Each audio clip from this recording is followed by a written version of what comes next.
vidéo. Ça fait longtemps hein, ça fait longtemps que je vous ai pas parlé, ça fait longtemps que j'ai pas fait de vidéo. Et bah maintenant c'est le retour. J'avais envie de vous partager un petit peu mon expérience du marathon d'Athènes et surtout de vous raconter un petit peu l'histoire de ce marathon, parce que souvent je parle de moi pendant les courses, je vous montre un petit peu tout ça, mais je trouve ça trop cool de parler un petit peu de l'histoire des courses, de parler des autres coureurs, mais je trouve que c'est hyper intéressant de mettre en avant d'autres personnes et surtout de mettre en avant cette épreuve mythique, surtout à Athènes qui est le marathon mythique, le premier marathon de l'histoire du marathon. Donc en fait le nom de cette épreuve ça vient d'une anecdote antique. Philippides qui aurait couru un marathon pour annoncer la victoire contre les Perses à l'insu de la bataille de Marathon. C'est là qu'est née cette épreuve, donc la distance de Marathon, donc de la ville de Marathon à Athènes, donc il fait à peu près 40 km, 42 km. Voilà, donc c'est de là que vient le marathon, la distance marathon, et c'est en 1896 qu'il y a les premiers JO, les premiers Jeux Olympiques d'Athènes, donc c'est là qu'on fait cette distance. Donc on est parti, je vous emmène sur le marathon d'Athènes, je vais vous expliquer pas mal de choses, vous montrer les pros et surtout vous raconter des petites anecdotes qui sont assez drôles. Donc là c'est l'ambiance avant le départ, vous voyez c'est une ambiance assez décontractée, il y en a qui s'échauffent différemment, il y en a qui dansent et sincèrement c'est super chouette de voir tout ça. Regardez-le lui comme il a l'air heureux, génial, j'adore.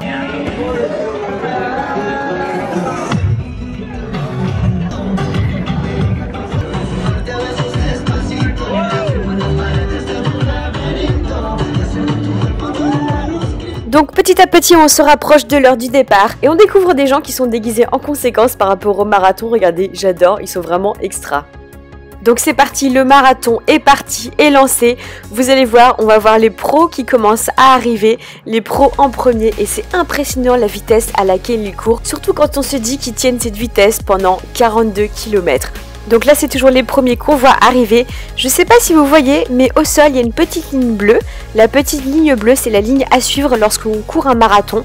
En général si on fait des zigzags sur le parcours, on arrive au résultat avec plus de 42 km. Ça m'est déjà arrivé moi de faire 43 voire 44 km lors d'un marathon, comme je faisais des zigzags pendant tout le marathon. Mais si vous courez sur la ligne bleue, vous ferez 42 km 195 pile poil.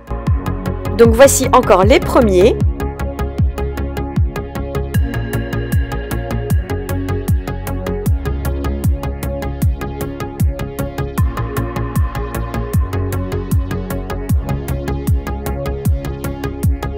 Donc à savoir que ce marathon est assez plat sur les 10 premiers kilomètres, mais après ça monte surtout du 20e au 30e kilomètre.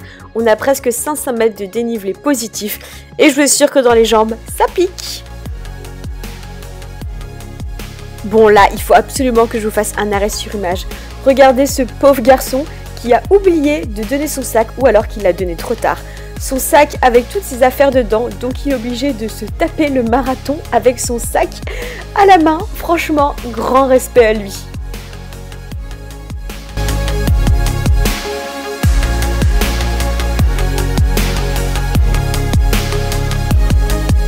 Non mais regardez ces filles comment elles courent, elles ont une allure, c'est impressionnant. Je suis tellement admirative, c'est fou. Donc là ce que vous voyez ce sont les ravitaillements. Bon bien sûr il n'y a personne, je crois que le bus qui passait où Chloé filmait, personne n'était encore trop passé ou alors juste les pros. Ah bah voilà, on voit juste les pros. Mais donc du coup sur les ravitaillements ça nous permet de boire, de se ravitailler en eau et des fois ils donnent des petites barres ou des gels. Donc là on voit encore les pros qui courent à une allure encore impressionnante. C'est vraiment fou quand même. Et le pire dans tout ça, c'est que là ça monte et je me souviens très bien de cette montée où j'en ai vraiment chié. Oui voilà, c'est le mot, j'en ai vraiment chié. Ici pour la ligne d'arrivée, vous allez voir le premier homme arriver, regardez c'est impressionnant comment il court, hop hop hop, il passe la ligne d'arrivée, voilà, mais bon, on n'a pas l'impression qu'il a fait un marathon, il marche tranquillement. En tout cas j'ai vraiment énormément de respect pour ces athlètes là, pour ces personnes là qui font des performances vraiment impressionnantes, vraiment bravo à eux. Alors regardez le deuxième, il passe ligne d'arrivée et il continue à courir. Lui il est pas fatigué. Donc en fait ce marathon, comment ça s'est passé pour moi? Et bah tout simplement le matin, donc je suis arrivée sur la ville de Marathon. Donc là on s'est échauffé, j'ai été plusieurs fois faire pipi. Le matin il faisait 15 degrés à peu près avant de prendre le départ, donc j'avais assez froid. Donc là j'ai pris le départ du marathon. Il y avait d'ailleurs pas mal de Français, il y a pas mal d'abonnés qui sont venus me voir. Et donc les 10 premiers kilomètres, je me suis dit bon, faut que je trace, faut que je fonce, c'est assez plat. Deux options, soit je me crame et mon marathon je le finis en 4h30, enfin bref quelque chose comme ça. soit ça passe. Et c'est passé. Ça défilait, je me sentais bien, je me sentais forte, c'était impressionnant, j'étais hyper bien. Et là, au kilomètre 20, ça commençait à monter. Il y a à peu près 500 mètres de dénivelé, je crois à peu près entre le 20e et le 30e. Et là je me suis dit ok, ça monte, mais il faut que je garde le rythme. Donc en fait je me suis beaucoup aidée des bras. D'ailleurs heureusement que je m'étais fait un petit strap pour mon épaule. J'ai essayé de maintenir une bonne posture et je me suis dit allez Marine, fonce. C'est bon, après tu te reposes quoi, t'as plein de temps pour te reposer, donc vas-y cours quoi. Donc j'étais bien dans les jambes, musculairement ça allait, au niveau du souffle c'était un peu dur, mais j'ai maintenu mon allure. Donc en fait dans les montées j'essayais à chaque fois de maintenir un bon rythme et de garder une bonne posture, et dans les descentes je me suis dit bah fonce Marine, trace. Je me sentais vraiment trop bien, c'était impressionnant, c'est la première fois que j'ai fait un marathon, je me sentais aussi bien. Et là je me suis dit mais punaise Marine, tu reviens de blessure, mais vas-y c'est ta revanche quoi, vas-y fonce quoi, enfin... Tous ces mois où t'as galéré, t'as pas pu courir, tous ces moments où t'étais alité avec ton écharpe, tous ces moments où tu pouvais pas faire tout ce que tu voulais avec ton accident et tout, vas-y c'est maintenant quoi. Et je me suis éclatée sur ce marathon, c'était un bonheur de courir et c'était trop bien. Et à la fin ça finit en descendant, je me suis assurée quand même d'être au 40e pour pouvoir accélérer parce que j'avais pas envie de me cramer et d'avoir en fait une surprise et de tomber quoi. Et là j'ai tracé, j'étais tellement bien, j'étais tellement heureuse au fond de moi, c'était génial. Et rien que d'y repenser, là j'en ai trop les larmes aux yeux quoi, c'était trop bien et c'était vraiment génial de finir ce marathon et d'être aussi bien, de pouvoir m'exprimer après cet arrêt. Et là on arrive et là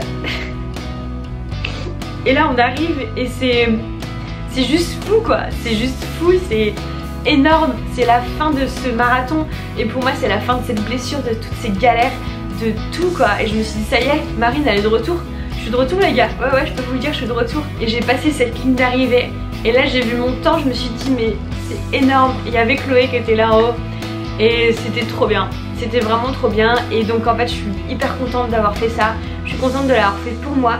Donc je vous ai pas forcément partagé toute ma course, je voulais vraiment le faire pour moi et des fois dans la vie c'est bien de faire des choses pour soi. Voilà, donc j'espère que cette vidéo vous a plu, c'est une vidéo où je parle beaucoup mais j'avais besoin de vous en parler. Je vous encourage à faire des choses qui vous font rêver, je vous encourage à faire des choses qui vous font peur, ça va vous faire avancer. Les challenges de la vie c'est ça qui est génial, c'est d'essayer de les relever. On y arrive très bien, on n'y arrive pas, c'est pas grave mais au moins on a essayé. Faites ce que vous aimez et surtout partagez du bonheur à travers ce que vous faites, partagez du bonheur à travers le sport et vous verrez que vous serez beaucoup plus heureux.